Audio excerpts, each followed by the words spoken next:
विधान परिषदेसाठी उमेदवारी दिली, याकडे तुम्ही कसे बघता? 2012मध्ये भारतीय जनता पार्टीने मला तिकीट दिली होती. त्यानंतर 17-18मध्ये दिली. परत तिसऱ्यांदा मला भारतीय जनता पार्टीने विधान परिषदेची सीट दिलेली आहे. सर्वप्रथम मी महाराष्ट्राचे मुख्यमंत्री, लोकनेता, विकास पुरुष देवेंद्र फडणवीस साहेब यांचं मी मनापासून अभिनंदन करतो. आणि त्याचप्रमाणे आमचे प्रदेश अध्यक्ष आहे रवींद्रजी चव्हाण साहेब, पालकमंत्री आहे बावनकुळे साहेब, त्यांचंसुद्धा मी मनापासून अभिनंदन करतो आणि आभार व्यक्त करतो. कारण त्यांनी माझ्यासारख्या सर्वसामान्य एका कार्यकर्त्याला परत तिसऱ्यांदा तिकीट दिले आहे. 2012मध्ये आम्ही पाहिलं की आमच्याकडे फार कमी मतं होती, जवळपास 78 मतं होती भारतीय जनता पार्टी आणि शिवसेना मिळून. तेव्हा मला 215 मतं मिळून मी विजयी झालो होतो. आता मागच्या 17-18मध्ये जर आपण पाहिलं तर जवळपास वन साईड निवडणूक ही आपण भारतीय जनता पार्टी म्हणजे मी प्रवीण पोटे म्हणून मी निवडून आलो होतो. आता येणारी निवडणूक जी आहे ही सुद्धा त्याच पद्धतीची आहे. कारण भारतीय जनता पार्टी या नात्याने जर आपण पाहिलं तर माझ्याकडे पाहायचा जो आमच्या नगरसेवकांचा दृष्टिकोन आहे हा एक व्यक्ती म्हणून पाहिला जातो. आणि माझा प्रत्येक नगरसेवकांशी हा संबंध घरगुती होतो.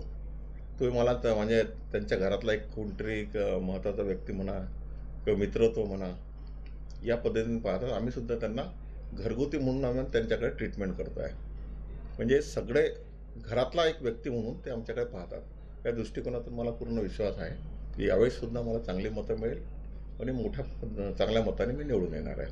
हो, मागील काळात मंत्री आणि पालकमंत्री म्हणून काम करत असताना अमरावतीसाठी कोणते निर्णय सर्वाधिक महत्त्वाचे ठरले? निर्णय आपण जर पाहिलं की जेव्हापासून या महाराष्ट्रामध्ये अमरावतीमध्ये पालकमंत्री आले त्या काळामध्ये आपण जर जुना इतिहास पाहिला तर 14 ते 19च्या काळामध्ये जवळपास 23 ते 24 हजार कोटी रुपयाची कामं झाले. माननीय गडकरी साहेबांच्या माध्यमातून 17-18 हजार कोटीची कामं झाले. माननीय मुख्यमंत्री देवेंद्र फडणवीस साहेब यांच्या मार्गदर्शनामध्ये 5-6 कोटी रुपयाची कामं झाले. ही डायरेक्ट रोड्ससाठी जर आपण पाहिलं किंवा डायरेक्ट ज्या लोकांना फायदा मिळतो तो साधारणतः हा 22-23-24 कोटीपर्यंतचा होता. आणि इनडायरेक्ट जो फायदा होता तो सुद्धा जवळपास 7-8 कोटी रुपयाचा होता.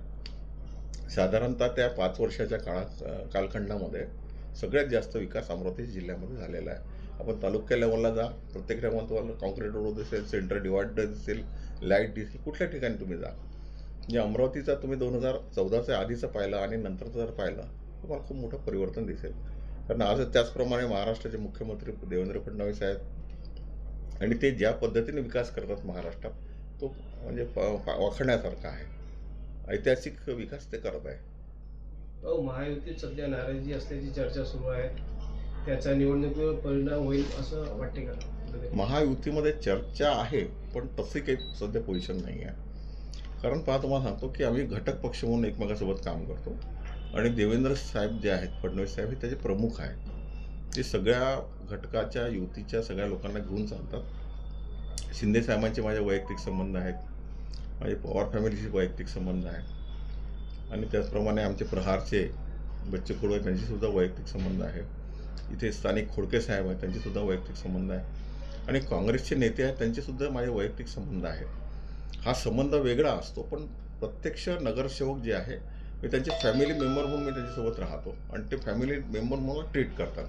मला पूर्ण विश्वास आहे असं काही होणार नाही. कुठेही युतीमध्ये प्रॉब्लेम नाही आहे. भारतीय जनता पार्टीचे 155 मतं आहे. 155 मतं पूर्ण मला मिळतील. कारण भारतीय जनता पार्टी हा असा पक्ष आहे की हा शब्दावर चालणारा पक्ष आहे. कारण भारतीय जनता पार्टी ही वेगळी पद्धत आहे भारतीय जनता पार्टीमध्ये. कारण ही पार्टी जेव्हा मोठी झाली तेव्हा लोकांनी घरच्या शिदोऱ्या आणून ही पार्टी मोठी केलेली आहे व ते शब्द पाळतात. तर त्या बाकी कोणताही व्यावहारिक कोणताही होत नाही. आता मी नगरसेवक मागे झालो तर मला नगरसेवक झाल्यानंतर लोकांनी कुठल्याही पद्धतीचा मी कुठलाही व्यवहार कोणासोबत केला नाही. म्हणजे मला लोकांनी तसंच भरभरून मतं दिले. त्यावेळेस सुद्धा तसंच होणार आहे मला.